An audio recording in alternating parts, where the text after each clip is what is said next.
Assalamualaikum warahmatullahi wabarakatuh. Alhamdulillahi rabbil alamin. Wassalatu wassalamu ala ashrafil mursalin Nabiyyina wa maulana Muhammadin wa ala alihi wa sahbihi ajma'in. Wa ashhadu an la ilaha illallah wahdahu la syarikalah. Wa ashhadu anna Muhammadan abduhu wa rasuluh sallallahu alaihi wa ala alihi wa sahbihi wa man tabi'ahum bi ihsanin ila yaumiddin. Alhamdulillah, puji syukur kita haturkan kehadirat Allah Subhanahu wa taala.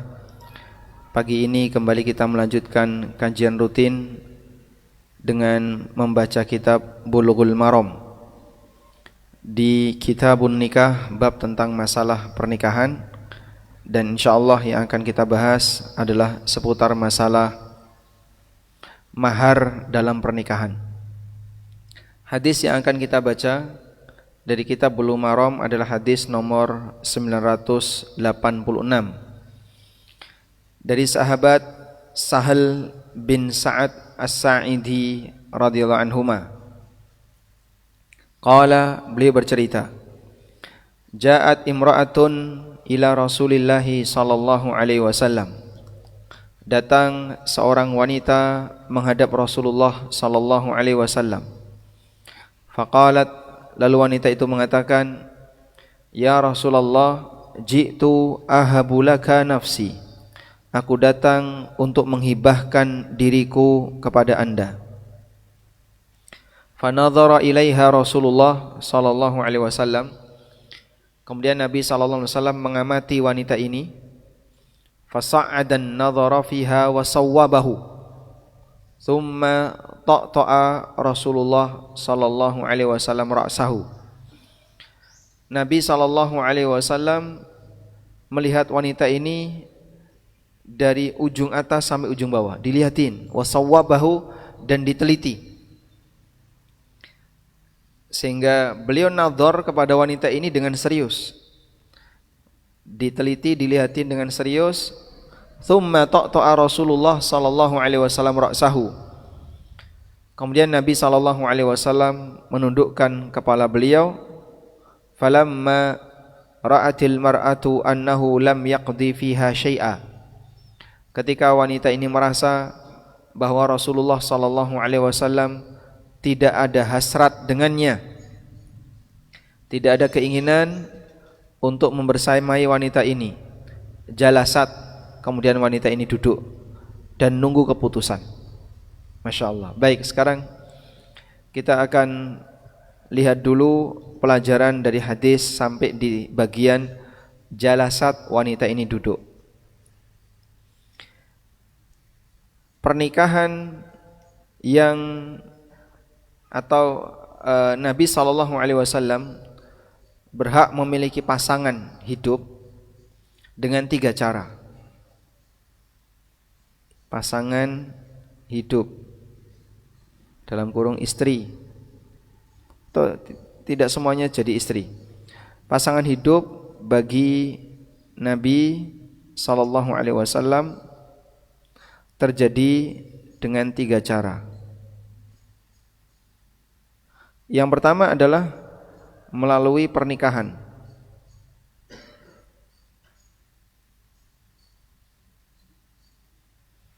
Melalui pernikahan dengan adanya wali, ada saksi, ada mahar, dan seterusnya. Dan ini umumnya istri beliau.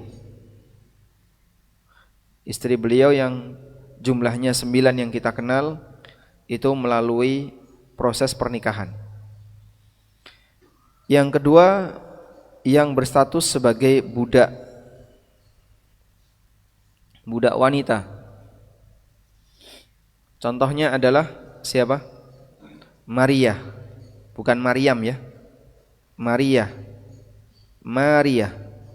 Namanya Maria Al-Qibtiyah. Beliau hadiah yang diberikan oleh Muqawqis, Raja Mesir, kepada Rasulullah sallallahu alaihi wasallam. Yang ketiga, melalui hibah. Melalui cara hibah. seorang wanita menghibahkan dirinya kepada Rasulullah sallallahu alaihi wasallam, sehingga di sini tidak ada wali maupun mahar. Dan untuk yang ketiga ini khusus bagi Nabi sallallahu alaihi wasallam. Lelaki yang lain tidak diperbolehkan. Allah Subhanahu wa taala sebutkan dalam Al-Qur'an, wa imra'atan wahabat nafsaha lin nabi in aradan nabiyyu ay yastankihaha. Dan para wanita yang menghibahkan dirinya untuk Nabi. Coba kita lihat di sini. Surat Al-Ahzab ayat 50. Ya ayuhan nabi, wahai nabi, inna ahlalna laka, kami halalkan bagimu, azwajaka, para istrimu, allati ataita ujurahunna, yang kau berikan mahar kepada mereka, wa ma malakat yaminuka, dan budak-budakmu, mimma afa Allahu alaika, yang Allah sediakan untukmu. Lalu siapa saja yang boleh dinikahi? Wa banati ammika wa banati ammatika wa banati khalika wa banati khalatika allati hajarna ma'aka. Dan para sepupu-sepupumu, baik sepupu dari pihak ayah maupun sepupu dari pihak ibu, yang berhijrah bersamamu.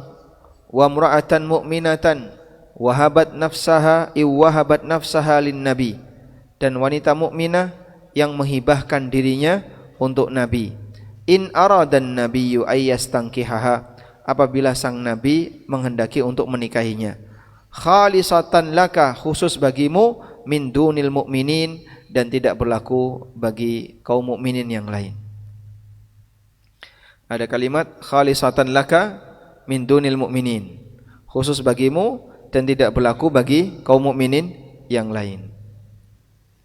Sehingga yang ketiga ini khusus untuk Nabi sallallahu alaihi wasallam, sebagaimana yang disebutkan dalam surat Al-Ahzab ayat berapa tadi? 50. Ini tiga cara di mana Nabi sallallahu alaihi wasallam memiliki pasangan hidup. Boleh melalui pernikahan, boleh melalui perbudakan, dan boleh melalui cara hibah. Bedanya apa antara 1 dan 3? Kalau 3 tanpa wali, tanpa mahar. Wanita datang, ya Rasulullah, aku hibahkan diriku untuk Anda. Nabi sallallahu alaihi wasallam tertarik, langsung jadi istrinya, tanpa ada akad nikah. Sehingga cara yang ketiga ini tidak ada akad nikah, karena sifatnya hibah. Wanita menghibahkan dirinya untuk Nabi sallallahu alaihi wasallam. Dan sekali lagi, ini hukum khusus yang berlaku bagi siapa? Rasulullah sallallahu alaihi wasallam, sementara umatnya tidak berlaku demikian. Baik. Pripun, Pak? Khusus Nabi, nah makanya jenengan mboten usah mikir sing ado-ado nggih. Anteng mawon. Itu khusus Nabi, Bapak ya. Baik. Kita lanjutkan. Ketika Nabi SAW tidak ada keinginan untuk menikahi wanita itu, jalasat, wanita itu duduk. Faqama rajulun min ashabihi, tiba-tiba salah seorang di antara sahabat berdiri. Faqala, lalu dia mengatakan, ya Rasulullah, illam yakun laka biha hajatun fazawwijniha. Ya Rasulullah, kalau Anda tidak ada hasrat dengan wanita ini, nikahkan aku dengannya. Nikahkan aku dengannya. Kok bisa? Karena Nabi SAW wali bagi seluruh umatnya. Sehingga dalam kasus tadi, Nabi SAW jadi apa? Jadi wali bagi semua umatnya. Apa dalilnya? An-nabiyyu aula bil mu'minina min anfusihim wa azwajuhu ummahatuhum. Allah Subhanahu wa taala mengatakan di surat Al-Ahzab ayat yang ke-6, An-nabiyyu aula bil mu'minina min anfusihim wa azwajuhu ummahatuhum. Nabi itu paling berhak di antara kaum mukminin yang lain, lebih berhak daripada orang mukmin itu sendiri. Maka jika ada seorang wanita, dia punya wali dan ada nabi, ini maunya A, ini maunya B, yang harus dipilih yang mana? B. Ini enggak berlaku. An-nabiyyu aula bil mu'minin. Nabi aula bil mu'minin. Sang nabi itu lebih berhak terhadap kaum mukminin. Surat apa tadi? Al-Ahzab ayat berapa? Ayat yang ke-6. Baik. Maka sang nabi bisa menjadi wali bagi seluruh umatnya, walaupun beliau bukan keluarganya, walaupun bukan bapaknya, walaupun bukan pamannya, walaupun bukan kerabatnya, sang nabi bisa jadi wali. Selanjutnya, qala, kemudian Nabi sallallahu alaihi wasallam bertanya, fa hal indaka min syai', kamu punya apa? Faqala, orang ini mengatakan, la, saya enggak punya apapun. Wallahi ya Rasulullah, saya enggak punya apapun. Faqala, kemudian Nabi sallallahu alaihi wasallam merintahkan, idhab ila ahlik, pulang ke istrimu. Fandur hal tajidu syai'an, cari ada enggak yang bisa kau miliki. Ini Masya Allah ya, sudah punya istri, mau nikah lagi, enggak punya apa-apa. Masya Allah. Nekat enggak ini Pak? Idhab ila ahlik, pulang ke istrimu. Fandur hal tajidu syai'an, cari kau punya apa. Fadhahaba, dia pun pulang. Thumma raja'ah, kemudian dia balik. La wallahi ya Rasulullah ma wajadtu syai'an, enggak ada ya Rasulullah, aku enggak punya sesuatu yang bisa aku berikan sebagai mahar. Masya Allah. Lelaki mana, keluarga mana yang lebih miskin daripada kondisi seperti ini dibandingkan orang sekarang? Orang sekarang cari di rumah ada apa, tanya ke istrinya ada apa, tinggal Tupperware. Masya Allah. Jadikan itu sebagai mahar ya. Kalau ada yang bisa dijadikan mahar, jadikan mahar. Faqala Rasulullah sallallahu alaihi wasallam, kemudian Rasulullah sallallahu alaihi wasallam bersabda, undur walau khataman min hadid, cari walaupun hanya satu cincin terbuat dari besi. Cincin besi hukumnya dilarang untuk dipakai, karena cincin besi dikatakan dalam hadis yang sahih itu adalah hiasannya penduduk neraka, sehingga tidak boleh membuat cincin dari besi. Kalau dari tembaga, dari kuningan, dari perak boleh. Fadhahaba thumma raja'a, dia pun pulang kemudian balik lagi. La wallahi ya Rasulullah, enggak ada ya Rasulullah, demi Allah enggak ada. Wala khatamun min hadidin, walaupun hanya sebuah cincin besi. Walakin hadza izari, tapi saya punya ini, sarung ini. Qala Sahlun ma lahu rida falaha nisfuhu, kata Sahal, dadanya itu terbuka. Lelaki ini dada ke atas itu terbuka. Jadi dia cuma punya sarung tapi enggak punya kain penutup atas. Orang ihram itu cuma satu yang dia pakai, cuman bagian bawah, atasannya dia enggak punya. Kata Sahal, falaha nisfuhu, dia cuma punya setengah baju. Karena biasanya baju kan bawahan sama atasan, dia punya bawahan enggak punya atasan. Faqala Rasulullah sallallahu alaihi wasallam, kemudian Rasulullah sallallahu alaihi wasallam bersabda, ma tasna'u bi izarik, terus kamu mau buat apa dengan sarungmu? In labistahu lam yakun alaiha minhu syai', kalau sarungmu kau pakai, nanti istrimu ini enggak dapat apa-apa. Wa in labisathu lam yakun 'alaika syai'un. Tapi kalau kain ini kau kasihkan ke istrimu ini, nanti kau pakai apa? Kasihkan ke istri ini, terus kau pakai apa coba? Masya Allah, ya. Gak punya harta apapun selain kain yang nempel di badannya, dan itu pun yang bentuknya kayak sarung, kayak orang ihram tuh, sebagai penutup aurat bagian bawah. Sudah gak ada lagi yang bisa dikasihkan. Fajalasar rajul, akhirnya orang itu pun duduk. Orang itu pun duduk. Si wanitanya duduk, lelaki ini duduk, bengong. Ini ngapain ya? Sudah gak ada yang bisa dikasihkan. Hatta idza tala majlisuhu qama. Sampai ketika dia duduk lama, kemudian dia berdiri. Fara'ahu Rasulullah sallallahu alaihi wasallam waliyan. Dan Rasulullah sallallahu alaihi wasallam melihat orang ini pergi. Fa amara bihi fadu'iya lahu. Kemudian beliau suruh orang untuk manggil. Falamma jaa, ketika orang itu datang, qala, Nabi sallallahu alaihi wasallam bertanya, "Madza ma'aka minal Qur'an?" Kamu punya hafalan Quran apa? Qala, orang itu mengatakan, "Ma'i suratu kadza wa suratu kadza addadaha." Saya punya hafalan Quran ini, saya punya hafalan surat ini, surat ini, surat ini. Dia sebutkan beberapa surat yang dia hafal. Faqala, kemudian Nabi sallallahu alaihi wasallam bertanya, "Taqra'uhunna an dhahri qalbik?"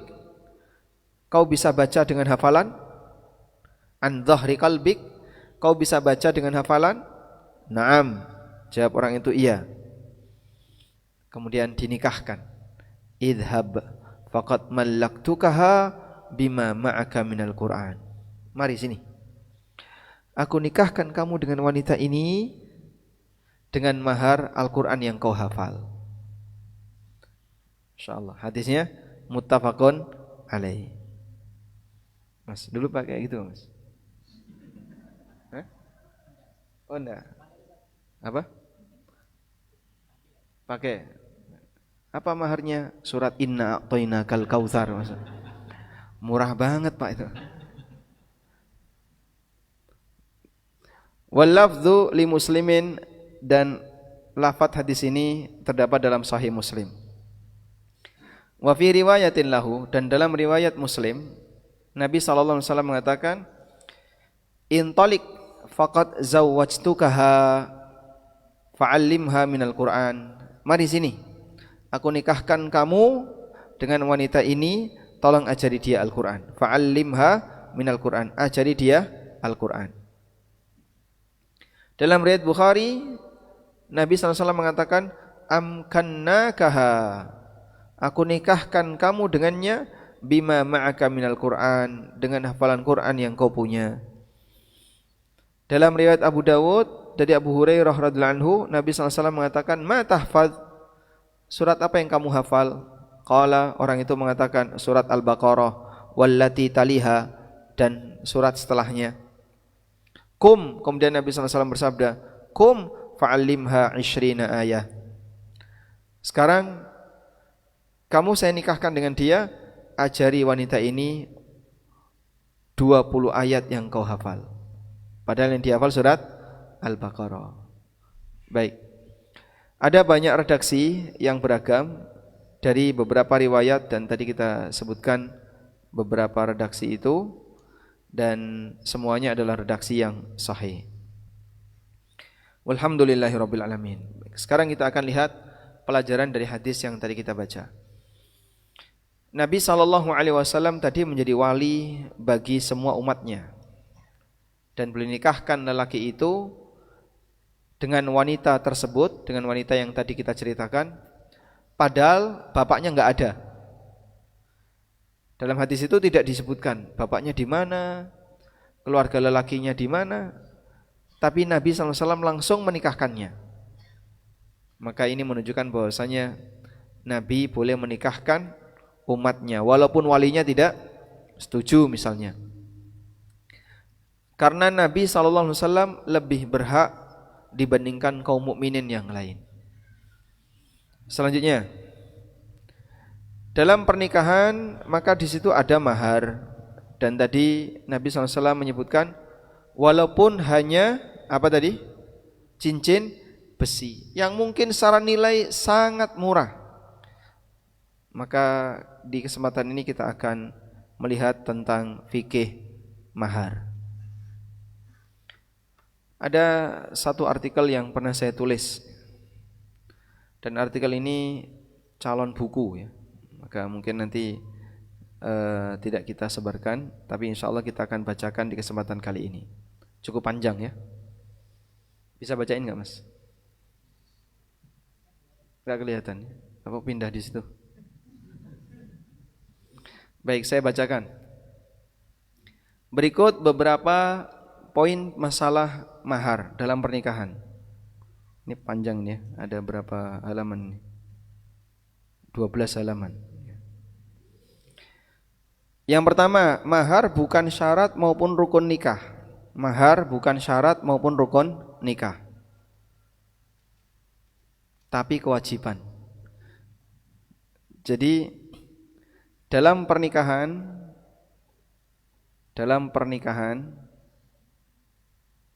di sana ada syarat, ada rukun, ada wajib. Mirip seperti sholat ya. Ada syarat, ada rukun, ada wajib. Sekarang coba kita tanya ya. Apa syarat, rukun, dan wajib nikah? Bedanya apa? Yang biasa nikah mana? Hah? Sudah lupa? Jenengan melakukannya berapa kali Pak? Nembes pindah? Oh baru sekali, Masya Allah. Baik. Apa bedanya syarat, rukun, dan wajib?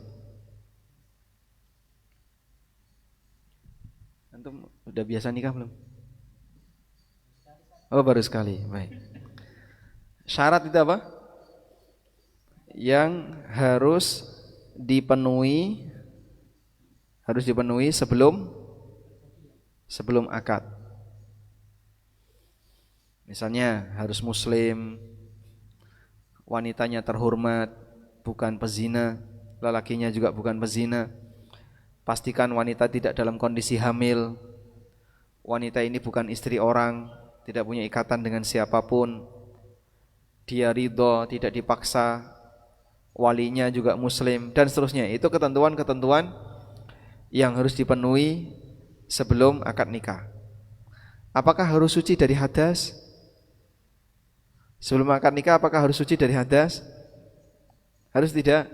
Tidak, itu syarat sholat, bukan syarat nikah ya. Sehingga bukan syarat nikah harus wudu dulu. Yang kedua, rukun. Rukun itu yang harus hadir, yang harus ada. Hadir maksudnya ada saat akad nikah. Contohnya apa yang harus ada saat akad nikah? Wali, saksi berapa? 2. Terus pengantin yang mana? Laki atau perempuan? Yang laki-laki. Terus sudah. Penghulu harus ada. Berarti kalau nggak ada penghulu batal nikahnya. Tidak harus ada. Baik. 4 orang ini adalah unsur nikah atau rukun nikah. Dia harus ada saat nikah. Satu lagi yaitu sigot, akadnya itu. Sigot itu namanya akadnya. Baik. Kalau kemudian salah satunya tidak ada, maka nikahnya batal. Sekarang saya tanya ya. Sudah pernah menikahkan belum Pak? Hah? Pernah? Pernah, baik. Pengantin perempuan itu ijab atau qabul? Hah? Qabul. Pengantin perempuan itu ijab atau qabul? Pengantin perempuan ijab atau qabul?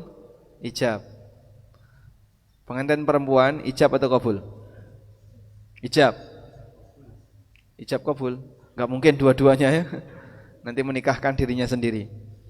Pengantin perempuan itu ijab atau kabul? Ya? Tidak dua-duanya.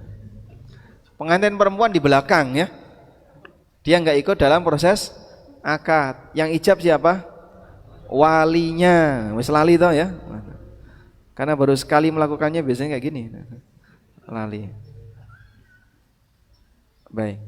Pengantin perempuan tidak ikut dalam kegiatan akad. Dia di belakang. Yang akad siapa? Walinya. Lanjut. Kalau wajib yang harus tersedia atau gimana ya? Yang harus ada karena pernikahan. Yang harus ada karena pernikahan. Meskipun tidak hadir. Ada tidak sama dengan hadir ya. Meskipun tidak hadir saat proses akad.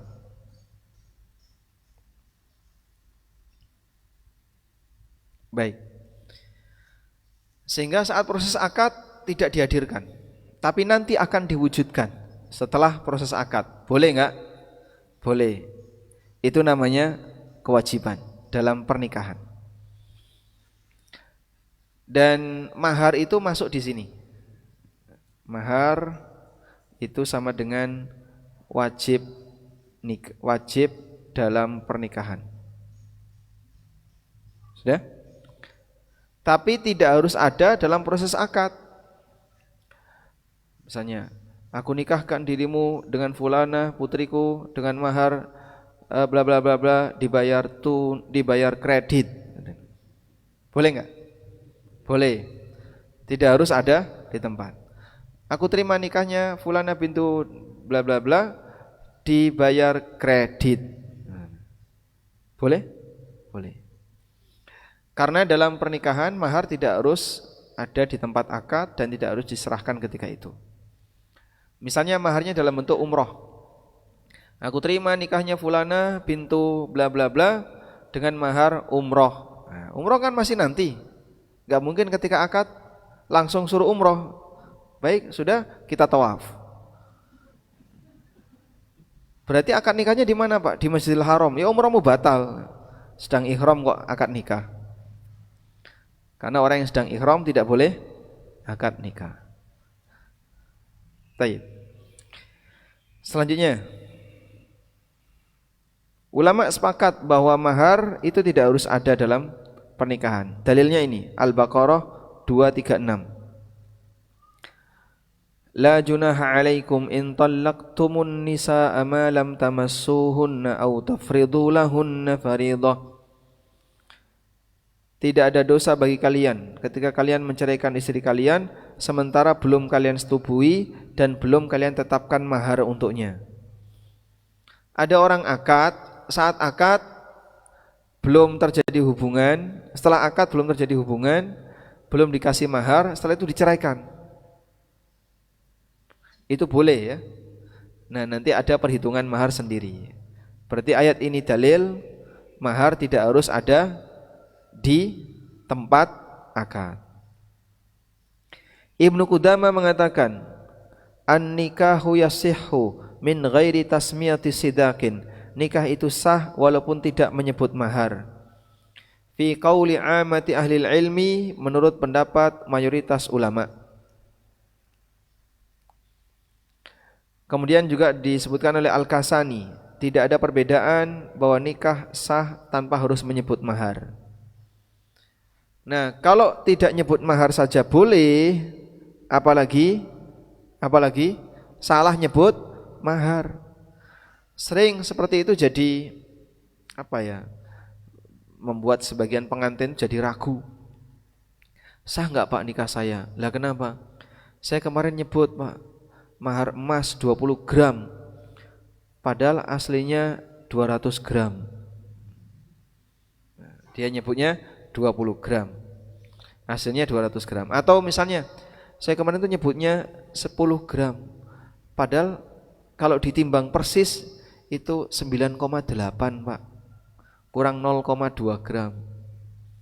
Cuman kelihatan di permukaan seperti 10 gram. Sah atau tidak? Sah. Salah nyebut mahar tidak mempengaruhi keabsahan nikah, walaupun sengaja. Sehingga suami misalnya menyediakan mahar 5 gram emas, kemudian saat nikah dia sengaja, biar dilihat banyak orang tuh keren ya, aku terima nikahnya Fulana bintu Fulan dengan mahar 50 gram emas, padahal aslinya 5 gram. Dan sengaja dia ngomong kayak gitu, kan didengar banyak orang, wah 50 gram ya, itu ngomongnya, realitanya 5 gram. Nikahnya sah, meskipun nanti dia harus memenuhi 50 gram itu. Jadi dari 50 baru dicicil 5, kurang 45. Selanjutnya, apa yang jatuh? Proyektor. Selanjutnya, mengapa laki wajib memberi mahar? Mahar bukanlah bayaran yang diserahkan untuk membeli seorang wanita.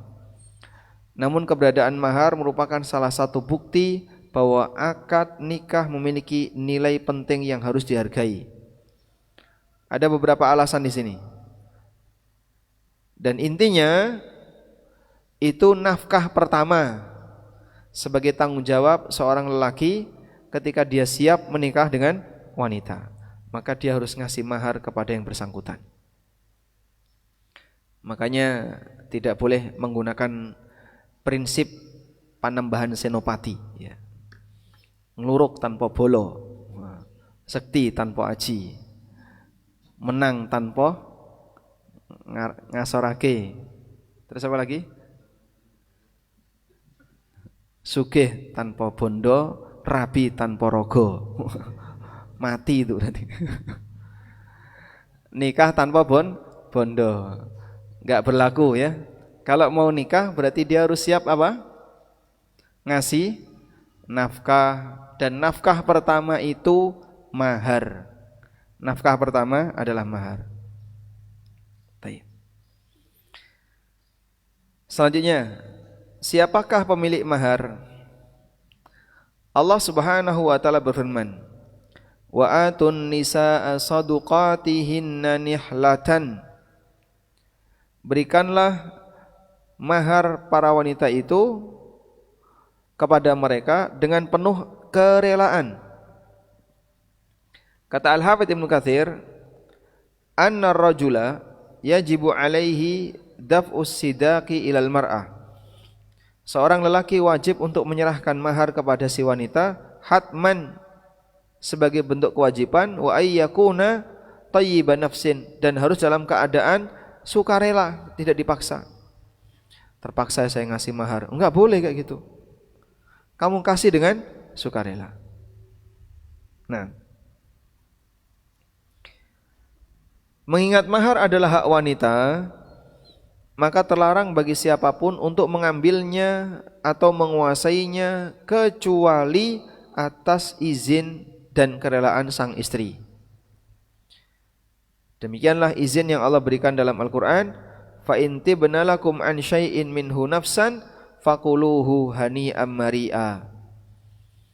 Apabila para wanita itu dengan sukarela, dengan senang hati, dia memberikan mahar, sebagian dari maharnya kepada kalian, maka silahkan kalian ambil. Misalnya dikasih 100 gram, terus sama istrinya dikasihkan, ini yang 50 gram Mas bawa saja, kamu ambil saja. Diserahkan, dikembalikan. Boleh diambil oleh si suami sepanjang istri memberikan itu dalam keadaan sukarela, tidak ada paksaan. Baik. Bahkan sampai pun terjadi perceraian, terlarang bagi suami untuk meminta kembali maharnya walaupun mahalnya mahal. Walaupun maharnya mahal. Allah Ta'ala berfirman, "Wa in aradtum istibdala zawjin makana zawjin." Kalau kalian ingin nikah lagi dengan wanita yang lain dan kau ceraikan istrimu yang pertama, nah kan dia butuh mahar nih. Wa ataitum ihdahunna kintaron, sementara kalian telah memberikan kintor. Kintor itu harta yang banyak. Bahasa Arabnya kintor. Sementara kalian telah memberikan banyak harta kepada istri pertama, fala ta'khudhu minhu syai'a. Jangan kau mengambil sedikit pun hanya karena mau dipakai mahar untuk pernikahan yang kedua. Dunyaku wis entek. Harta saya sudah habis. Saya sudah kasihkan semuanya untuk istri yang pertama, tapi saya mau ceraikan dia, saya mau nikah dengan istri yang kedua. Boleh enggak Pak itu saya ambil, nanti saya serahkan ke istri yang kedua? Enggak boleh. Walaupun jumlahnya banyak, apalagi yang sedikit. Dan demikian yang dikatakan, yang ditegaskan dalam Al-Quran. Al-Hafidh Ibnu Katsir rahimahullah mengatakan, idza arada ahadukum ayyufariqa imra'atan wa yastabdila makanaha ghairaha, apabila seorang lelaki ingin berpisah dengan istrinya dan dia mau nikah lagi dengan wanita yang lain, fala ya'khudhanna mimma kana asdaqal ula syai'an, maka dia tidak boleh untuk mengambil mahar yang diberikan kepada istri pertama sedikit pun, walau kana kintaran minal mal, meskipun jumlahnya banyak sekali. Saya dulu Pak sudah ngasih ke istri pertama sawah 1, sawah 1 hektar, tambah mobil sebagai mahar. Sekarang harta saya sudah habis, saya mau ambil itu tak kasihkan ke istri yang lain. Boleh enggak Pak mobilnya saja Pak, sawahnya udahlah biar jadi istri pertama? Enggak boleh. Sehingga mahar itu 100% jadi hak milik siapa? Istri. Nah ini Pak yang sering terjadi kayak gini ya. Istri karena dia punya mahar itu, sementara suaminya lagi butuh untuk modal kerja. Ya, boleh enggak saya pinjem maharnya, entah cincin atau gelang atau apa, mau dipakai apa? Saya mau pakai usaha. Dikasihkan sama istrinya. Ketika dikasihkan, usahanya bangkrut. Gimana statusnya? Utang. Sehingga suami wajib mengembalikan mahar itu kepada istrinya. Kecuali jika istrinya ridho, ya sudahlah enggak usah dikembalikan. Kamu usaha saja sebisanya, itu mahar enggak usah dikembalikan. Boleh kayak gitu? Boleh, atas kerelaan istrinya. Tapi kalau dipaksa enggak boleh. Selanjutnya,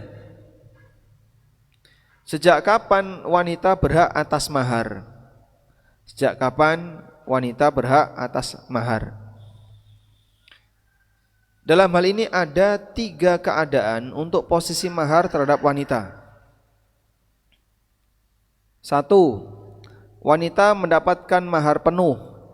Mendapatkan mahar penuh. Ada 2 keadaan dalam hal ini. Yang pertama, ketika sudah melakukan hubungan badan dengan suami, wanita berhak mendapatkan mahar penuh, baik dia bertahan sebagai istri maupun berpisah dengan suaminya karena perceraian atau kematian suami, kecuali pada 1 keadaan, yaitu pisah karena khulu', gugat cerai. Sang istri harus mengembalikan maharnya. Baik, insyaallah dipahami ya. Jadi kapan seorang wanita berhak mendapatkan mahar penuh? Jika sudah melakukan hubungan badan. Lalu kalau terjadi perceraian gimana Pak? Jika cerainya karena suami, mahar tidak dikembalikan. Tapi kalau cerainya karena permohonan istri, mahar dikembalikan.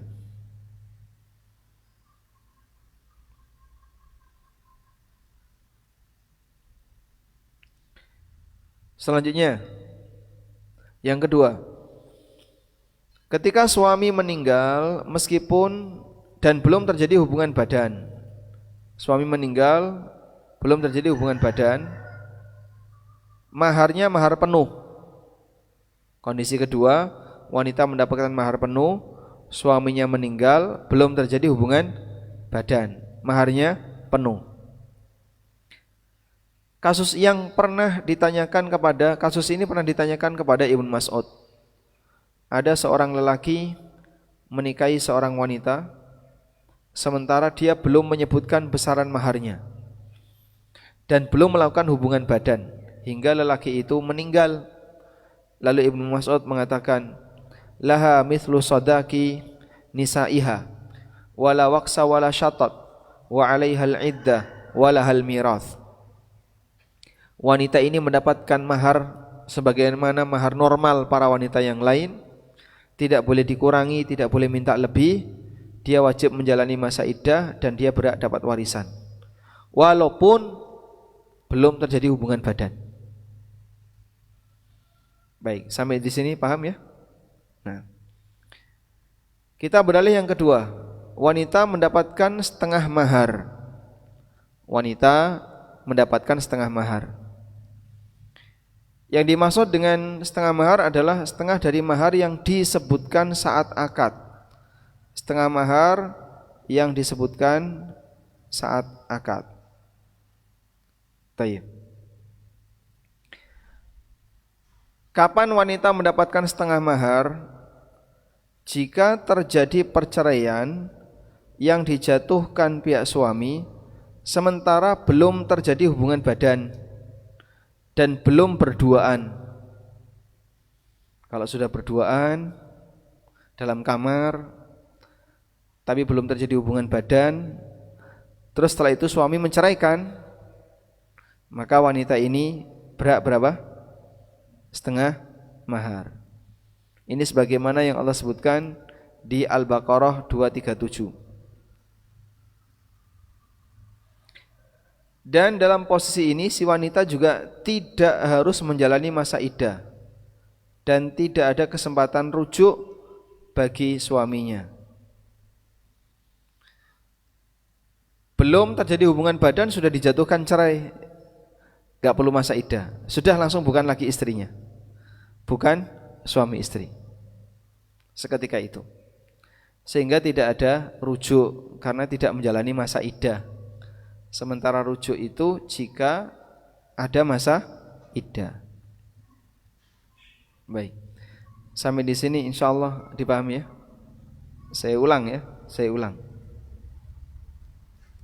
Hak mahar, hak mahar atas wanita. Ada berapa keadaan tadi? Ada berapa keadaan tadi? 3. Yang pertama, wanita mendapatkan mahar penuh. Pertama, mahar penuh. Kapan wanita itu berhak mendapatkan mahar penuh? 1. Jika sudah hubungan, baik setelah itu cerai maupun mati maupun apapun, berhak dapat mahar penuh. Dah? Yang kedua,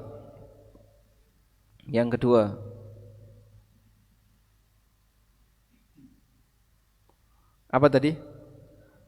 Suami mati lalu belum berhubungan, belum hubungan, maka si wanita ini berhak mendapatkan mahar penuh. Sekarang yang kedua, berhak setengah mahar. Berhak setengah mahar.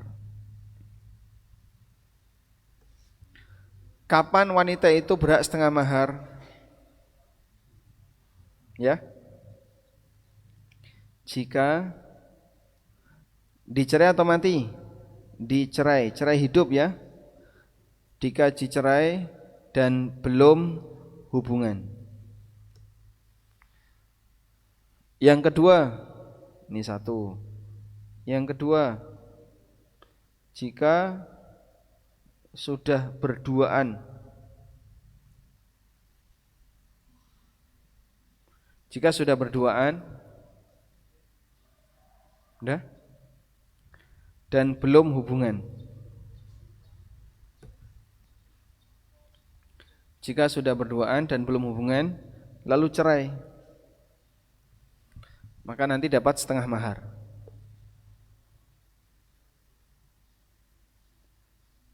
Baik. Ya, meskipun Ini diperselisihkan oleh para ulama. Atau sebentar dulu ya. Yang kedua ini barangkali kalimat yang cocok bukan kayak gitu. Jika belum berduaan gitu ya. Jika belum berduaan. Jika belum berduaan, maka dia dapat setengah mahar, lalu cerai. Belum berduaan, kemudian cerai, maka dia dapat setengah mahar. Kalau belum berduaan, kira-kira sudah hubungan belum? Hah? Kalau belum berduaan, kira-kira sudah hubungan belum? Ya jelas belum ya. Cukup insyaallah di sini bisa dipahami ya. Sekarang coba kita lihat kondisi yang ketiga.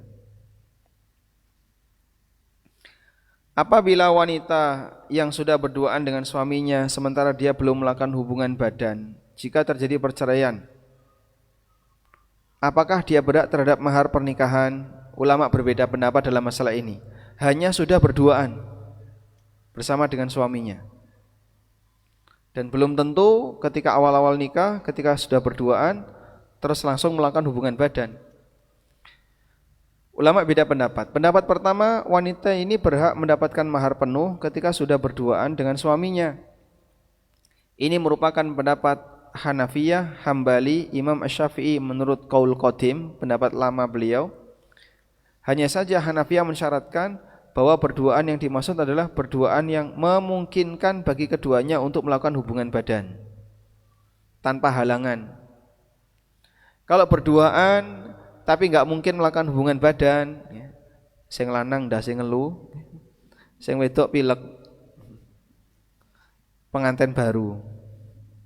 Berduaan udah wes satu kamar, sijine loro sirahe, sijine loro untu. Kira-kira gimana, Pak? Ya mau ketap wong loro ya.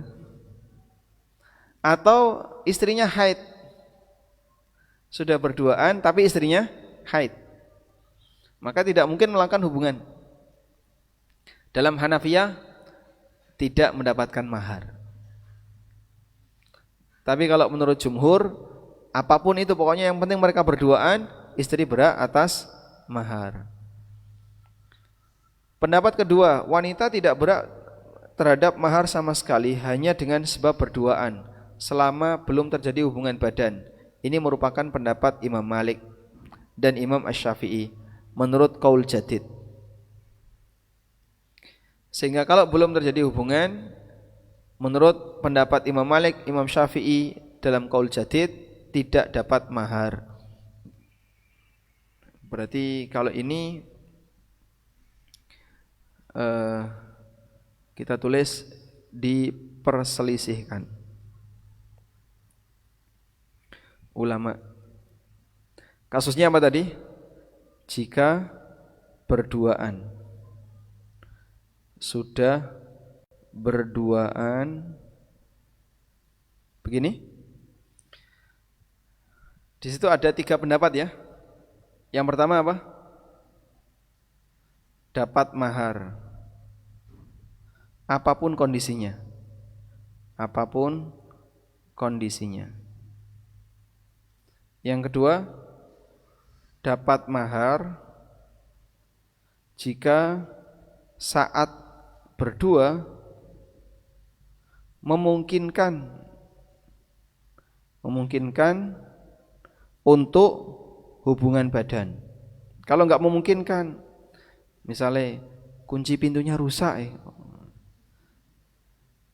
nanti takut jangan-jangan ada yang masuk. Akhirnya mungkin mereka berduaan, tapi mereka tidak bisa melakukan hubungan badan.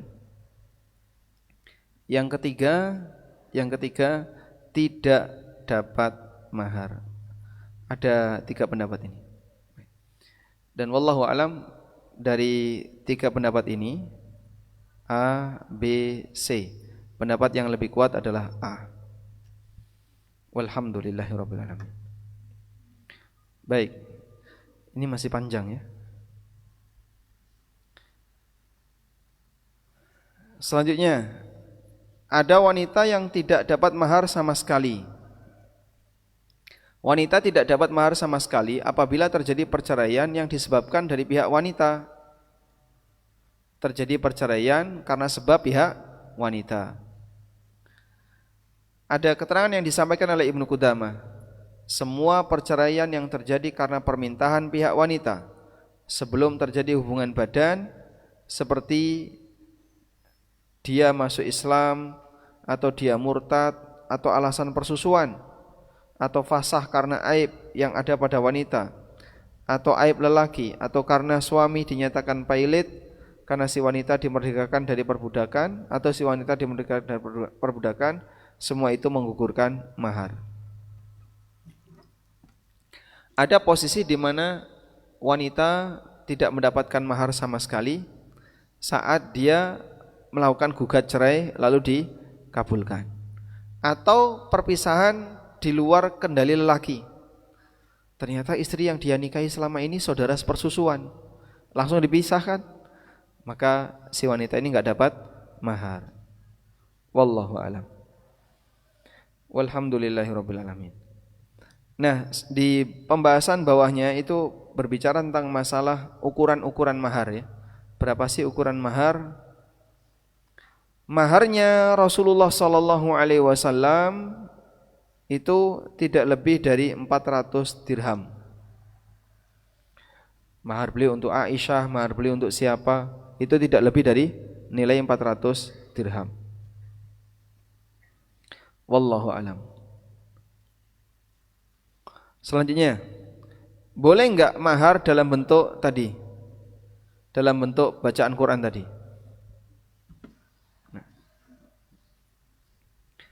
Mahar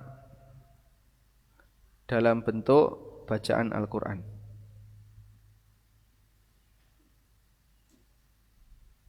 Apakah ini boleh? Ulama beda pendapat. Dan yang benar adalah boleh jika bentuknya jasa. Jasa apa? Mengajar. Sehingga bukan sebatas membaca, karena kalau membaca sendiri enggak ada nilai rupiahnya. Tapi kalau jasa mengajar, nah itu baru ada nilai rupiahnya. Aku nikahi kamu dengan mahar tak ajari cara baca Quran. Dimulai dari Iqra, jilid 1, jilid 2, jilid sampai jilid 6 baru lunas maharnya. Boleh? Boleh. Karena mahar boleh dalam bentuk jasa mengajar. Dan itulah dhahir dari riwayat Muslim dalam hadis yang tadi kita baca, Nabi sallallahu alaihi wasallam menikahkan lelaki tersebut dengan wanita yang mau menghibahkan dirinya untuk Nabi sallallahu alaihi wasallam, dan bentuknya dengan cara apa? Bentuknya acaranya apa? Diminta untuk ngajari Al-Qur'an yang sudah dia hafal. Wallahu a'lam. Walhamdulillahirabbil alamin. Demikian yang bisa kita sampaikan, semoga bermanfaat. Wassallallahu ala nabiyyina Muhammadin wa ala alihi wa sahbihi wasallam. Baik Ustaz, masih ada sedikit waktu. Ada beberapa pertanyaan yang sudah masuk Ustaz. Coba kami bacakan Ustaz. Pertama Ustaz, bismillah. Ustaz, saya sering ditanya kalau ada minta mahar berapa Ustaz? Maksudnya gimana Ustaz? Saya agak paham. Mungkin saya seorang wanita Ustaz, kalau ditanya minta mahar berapa, sebaiknya jawabnya bagaimana Ustaz? Saya pihak wanita, saya seorang pihak wanita, sedangkan pihak laki-laki mampu dan sudah bekerja. Masya Allah, jawab saja seikhlasnya. Berat enggak jawab kayak gitu? Anda boleh minta sesuai dengan kondisi mahar normal, tapi mahar normal Indonesia murah sekali ya. Seperangkat alat sholat, masjid, itu mahal sekali ya. Berarti tanah nanti bangun bangunannya, termasuk alat sholat nggak itu Pak? Atau tempat sholat? Tempat sholat ya. Anda silahkan minta mahar, ya sah-sah saja, misalnya minta 20 gram, sekian gram, atau minta nilai tertentu. Tapi kalau misalnya melihat mahar yang pernah diterapkan di zaman Nabi SAW, dan itu pernah dijadikan keputusan Umar. Umar bin Khattab radhiyallahu anhu menetapkan bahwa mahar maksimal 400 dirham. Mahar maksimal itu 400 dirham. Sebentar, tadi mana teksnya? Ini ya. Umar bin Khattab radhiyallahu anhu menetapkan mahar maksimal 400 dirham.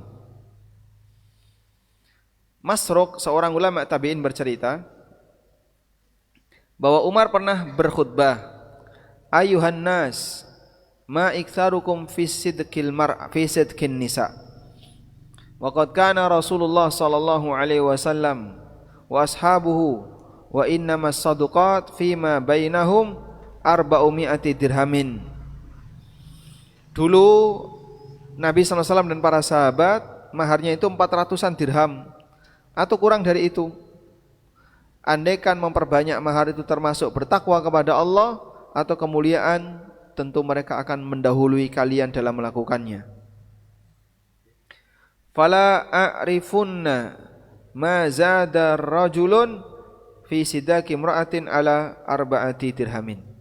Maka saya tidak ingin mendengar ada orang yang memberikan mahar kepada istrinya lebih dari 400 dirham.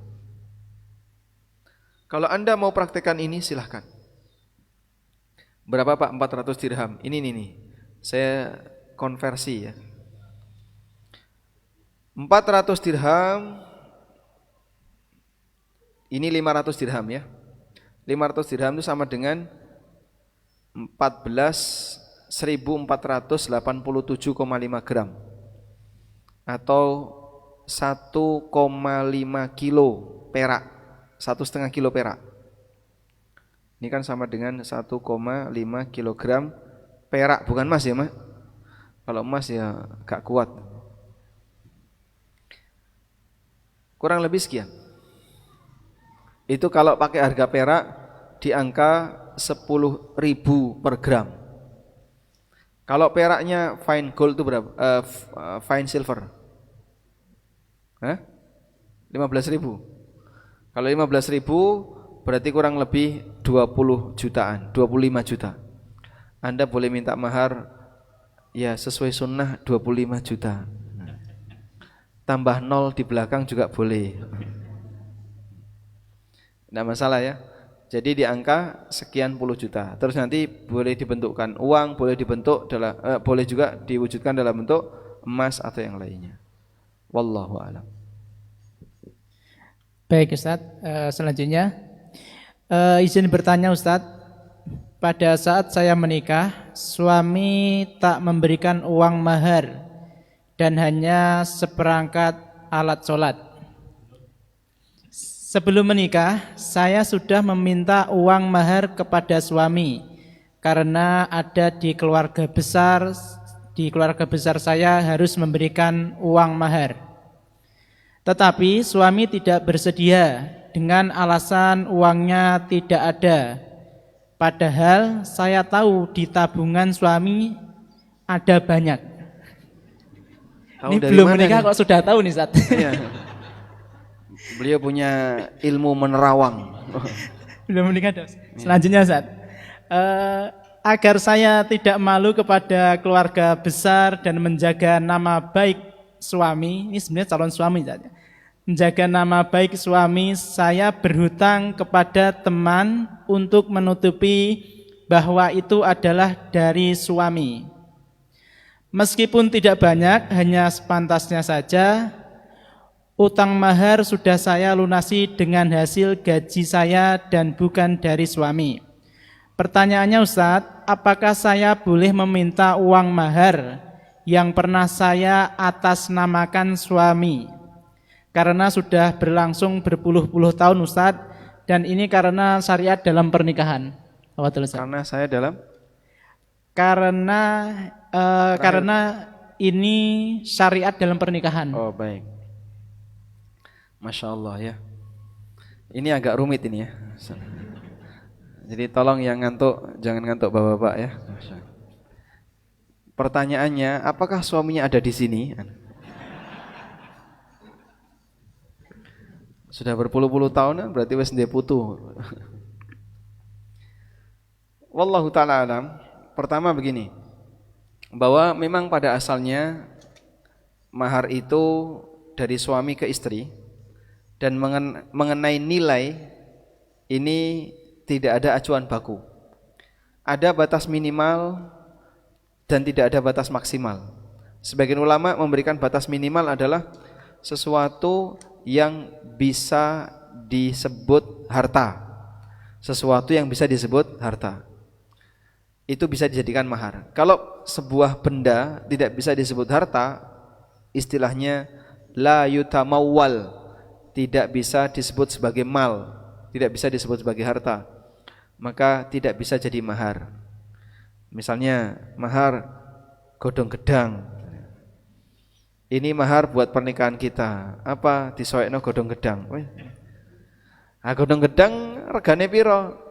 Ya ora payu. Kecuali godong gedang sak truk, nah itu baru laku.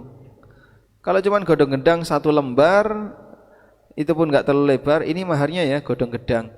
Enggak boleh seperti itu, karena la yutamawwal. Atau misalnya dia ngasih mahar berupa kerikil. Baik, aku terima nikahnya fulana bintu fulan dengan mahar ini kerikil. Dikasih kerikil. Kerikil regane piro?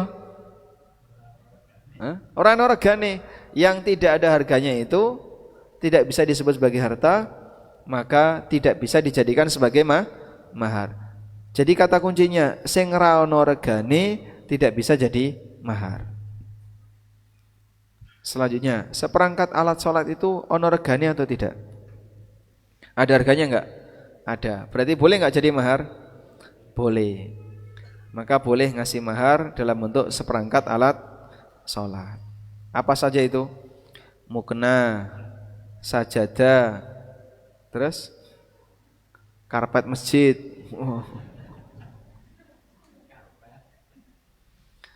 Ada beberapa yang dia kasihkan, anggaplah totalnya 500.000. Berarti bernilai enggak? Bernilai? Bernilai. Ketika bernilai boleh jadi mahar. Ketika itu bernilai boleh jadi mahar. Baik. Nah, sementara sikap Anda yang tadi ya, tujuannya bukan dalam rangka untuk mahar, tapi untuk menutupi rasa malu di hadapan keluarga besar Anda. Masa pihak lelaki kok enggak ngasih apapun? Akhirnya ditutupi dengan cara diwangi utang. Anda berutang. Kemudian Anda ngeklaim bahwasanya ini dari suami, padahal aslinya itu bukan dari suami. Karena ini sifatnya sepihak, bukan atas kesepakatan Anda dengan suami, maka pada asalnya itu bukan kewajiban suami. Sehingga dalam hal ini Anda tidak boleh nuntut ke suami untuk menggantikan itu. Tapi kalau misalnya Anda minta dari suami, ya boleh-boleh saja, nek dikasih ya. Kalau nggak dikasih gimana Pak? Ya enggak masalah, itu bukan kewajiban suami. Wallahu a'lam. Baik Ustaz, selanjutnya Ustaz, jika ada duda punya anak menikah dengan janda punya anak, apakah suatu hari anak-anak mereka bisa menikah Ustaz? Selanjutnya, jika ada suami istri, apakah orang tua keduanya suatu saat boleh menikah Ustaz? Yang satu suaminya sudah meninggal, yang satu istrinya sudah meninggal juga. Kayaknya kayak gini ya, coba lihat ini. Nah. Ini ada dua pasangan suami istri. Misalnya seperti ini ya. A dan B menikah, punya anak D perempuan. X dan Y menikah, punya anak E laki-laki. Ya? Kiri laki, kanan perempuan ya. Lalu A meninggal. Sudah? Yang satunya Y meninggal. Terus X dan B menikah. X dan B menikah. Jadinya X plus B nikah ya. Boleh enggak D dan E nikah? Boleh atau tidak? D dan E itu apanya? D sama E itu apanya? Saudara tiri. Saudara tiri itu mahram atau tidak? Bukan mahram, kan bukan apa-apanya. Tidak saudara kandung, tidak saudara sebapak, tidak saudara seibu. D bapak ibunya adalah A dan B. E bapak ibunya X dan Y. Ada hubungannya enggak? Enggak ada. Maka D dan E boleh nikah. D dan E boleh nikah. Sudah? Hal yang sama juga tadi ya, ibu dan bapak. Yang satu bapaknya meninggal, yang satu ibunya meninggal. Terus nikah boleh juga. Mertua dengan besan. Kok mertua dengan besan? Seseorang dengan besannya nikah boleh? Boleh. Anaknya nikah, pak nemboknya malu nikah? Boleh. Karena tidak ada hubungan mahram dengannya. Wallahu a'lam. Yang tadi yang mertua tadi? Ya, sudah. Oh, sama Ustaz. Ya sama, sebagaimana anak boleh nikah, mertua juga boleh nikah. Mertua dengan besan nikah boleh? Boleh. Baik Ustaz, berikutnya Ustaz, izin bertanya Ustaz. Apabila suami mampu mengganti mahar yang sudah dijual, tapi tidak mau menggantikannya, bagaimana sikap istri dan bagaimana hukumnya Ustaz? Saat Anda ngasih ridho untuk dikasihkan sebagai hibah atau sifatnya utang. Kalau sifatnya utang, ya sudah, ini tak pinjami mahar.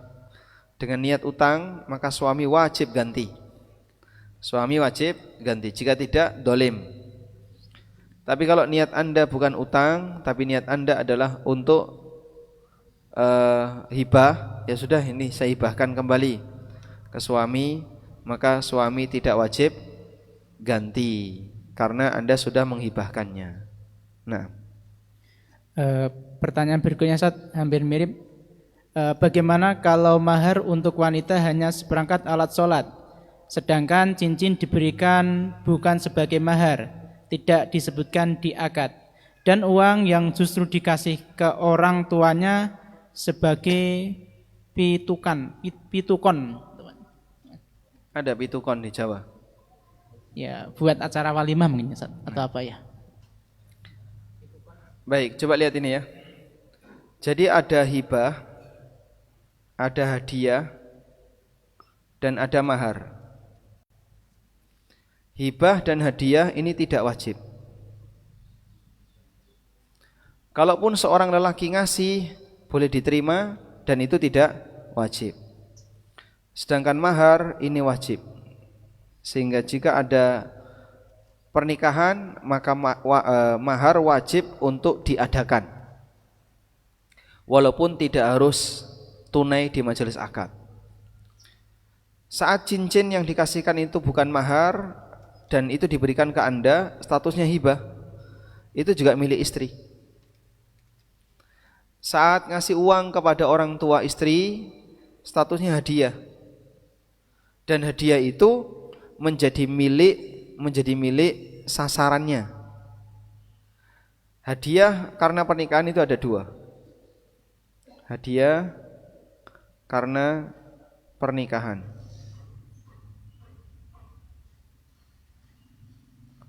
Coba kita lihat hadis berikut.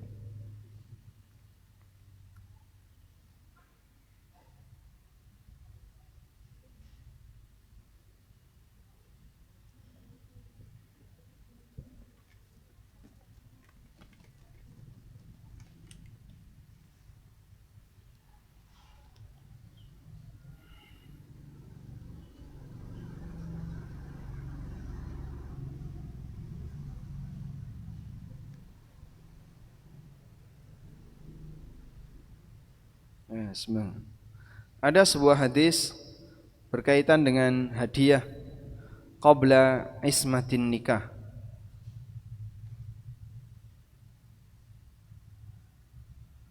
Nah,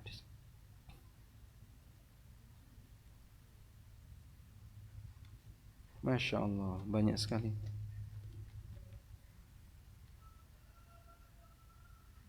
Nah, di sini. Dari Amr bin Shu'aib, dari ayahnya, dari kakeknya, yaitu sahabat Abdullah bin Amr bin As. Rasulullah sallallahu alaihi wasallam pernah bersabda, "Ayyuma imra'atin nakahat ala sidakin aw hiba'in aw 'idatin qabla ismatin nikah fahuwa laha." Semua wanita yang diberi hadiah oleh pihak lelaki sebelum akad nikah, maka status hadiah itu miliknya. Wa ma kana ba'da ismatin nikah fahuwa liman u'tiyahu. Dan kalau sudah terjadi akad nikah, maka sesuai dengan tujuan yang mendapatkan hadiah. Saya ulang di sini. Hadiah karena pernikahan itu ada dua. Sebelum akad dan setelah akad. Kalau sebelum akad, semua jadi milik si wanita. Semua jadi milik si wanita. Misalnya saat lamaran, si lelaki ini bawa jam tangan, bawa apalagi misalnya, bawa parfum, atau bawa baju, bawa kain bukan baju ya, bentuknya kain, bawa kain batik dan seterusnya, dikasihkan. Jam tangannya jam tangan laki-laki, parfumnya ya parfum umum, terus ini ada kain. Sudah? Boleh enggak dikasihkan ke bapaknya? Enggak boleh, karena belum terjadi akad nikah. Walaupun dia ngomong, ini hadiah untuk bapak. Maka jika itu belum akad nikah, hak milik si wanita, bukan hak milik bapak. Tapi kalau setelah akad sesuai tujuan, ini mau dikasihkan siapa? Kasihkan bapak, kasihkan ibu, atau kasihkan siapa? Oh, ini kasihkan bapak. Baik, jadi milik bapak. Asal dikasihkan setelah akad nikah. Dipahami ya? Jadi semua hadiah yang diberikan oleh keluarga lelaki untuk keluarga perempuan sebelum akad nikah itu milik si perempuan ini. Nah, disinilah ulama menyebutkan, jika ternyata gagal enggak jadi nikah, hadiah itu wajib dikembalikan. Sudah ngasih cincin, sudah ngasih emas, sudah ngasih apalagi misalnya perhiasan-perhiasan, ternyata enggak jadi nikah, kembalikan. Karena tujuan dia ngasih aneka hadiah itu adalah untuk bisa menikahi. Kecuali jika pihak lelaki ini merelakan, ya sudahlah, saya enggak ngambil sedikit pun, bebas. Wallahu a'lam. Kalau uang untuk acara pernikahan itu termasuk mana, Cak? Uang untuk acara pernikahan itu biaya dari lelaki semua. Walimah itu biaya dari pihak lelaki, itu bukan nafkah, itu untuk melayani tamu. Nah, saat melayani tamu, maka yang nanggung biaya pihak lelaki, karena dia yang mengadakan acara walimah nikah. Meskipun budaya kita yang mengadakan pihak wanita, maka nanti biaya pernikahan dari pihak wanita itu ditanggung oleh pihak lelaki. Wallahu a'lam. Baik Ustaz, terakhir Ustaz, izin bertanya, apa dosa zina bisa diampuni Ustaz? Dan apa seorang penzina boleh bertobat dan diterima tobatnya oleh Allah? Apa zina bagi yang melakukannya, sholatnya tidak diterima selama 40 hari sama seperti minum khamar Ustaz? Terima kasih Ustaz. Semua bentuk dosa bisa diampuni oleh Allah. Jangankan zina, berbuat syirik bisa enggak diampuni? Bisa. Membunuh sahabat bisa diampuni? Bisa. Al-Wasi itu membunuh siapa? Hamzah. Dan beliau bertobat, kemudian masuk Islam, dan beliau mati syahid saat peristiwa perang Yamamah. Membunuh Hamzah di peristiwa perang Uhud, dan Al-Wasi meninggal di peristiwa perang Yamamah melawan Musailamah Al-Kadzab. Dan beliau sahabat karena masuk Islam ketika Nabi SAW masih hidup. Semua dosa bisa diampuni, bisa diampuni oleh Allah. Allah Subhanahu wa taala berfirman, "Qul li'ibadiyalladzina asrafu ala anfusihim la taqnatu min rahmatillah, innallaha yaghfirudz dzunuba jami'a." Sampaikan kepada para hambaku yang mereka sudah asrafu ala anfusihim, tenggelam berlumur dosa, tenggelam dengan aneka dosa. La taqnatu min rahmatillah, janganlah kalian putus asa dari rahmat Allah. Innallaha yaghfirudz dzunuba jami'a, sesungguhnya Allah mengampuni semua dosa. Allah mengatakan sesungguhnya Allah mengampuni semua dosa.